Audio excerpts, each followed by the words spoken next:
These are all the spices you're going to be needing to make dafa duka. First, you add in some water into a pan, only a small amount, and let it bubble up like this at a medium heat. You then wash your rice. Once that's done, you add it into the pot, making sure not to mix it, because if you do, the texture can change. Then you add in some more water to level the rice. Leave this to cook for 5 to 6 minutes. Once it starts bubbling like this, you know that it's working. You then drain your rice. This process helps get rid of any excess starch that is left over. While draining, add in cold water while you're doing so. Do this process at least 2 times.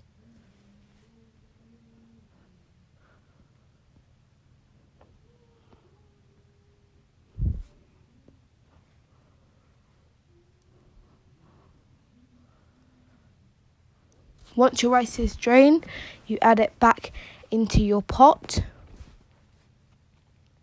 You then add in your Scotch bonnet chilli, making sure not to chop it. If you do, the chilli flavour can become too overpowering.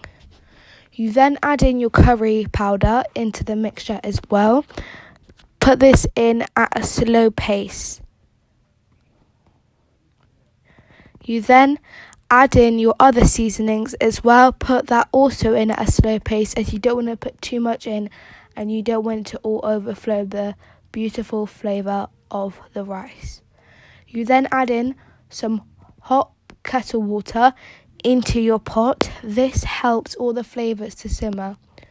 Mix it around a little bit, but make sure to not over stir.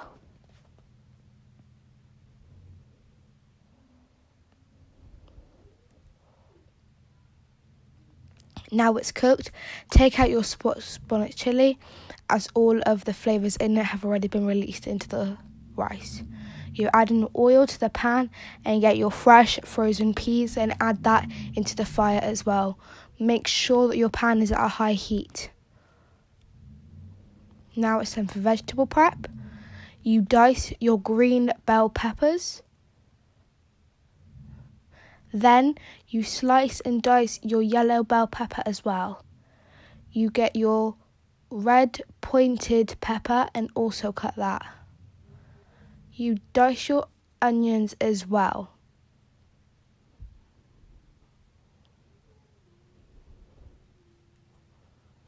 There is also carrots involved in this vegetable mixture, so make sure to also dice your carrots. Once this is done, you add in all of your different vegetables into the pan. That's your green bell pepper, your yellow bell pepper, your red pointed pepper, and your carrots. This all goes in with your peas. Make sure to not overmix. Remember that this is frying, not cooking or boiling. If you have any other extra vegetables on the side, make sure to add those into the pan as well, so nothing goes to waste, as you can never have too many vegetables. Once all your extra vegetables are cleared off into the pan, you add in your onions, your red onion and your diced white onion.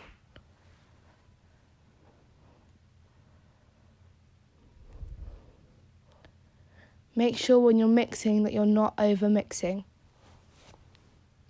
You then add in your herbs. This is some thyme that we have to go on the vegetables. This is why you shouldn't put too much, because there's already seasoning in the rice as well, and you do not want it to be too salty.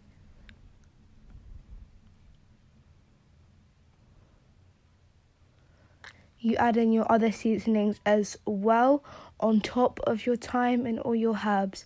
It goes around the rim of the vegetables.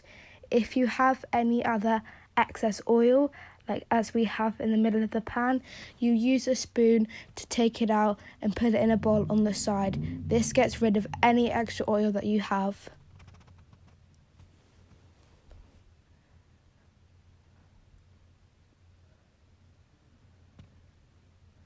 Okay, now you start to mix your vegetables.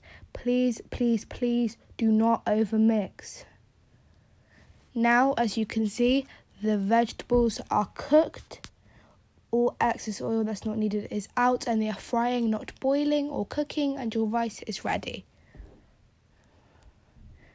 Now you add in your rice into the pan. You can either add your rice into the pan of vegetables or your vegetables in the pot of rice. Either way works the exact same and come out with the same result. You then mix together, making sure all your vegetables and your rice are together and that nothing is left on the sides or behind.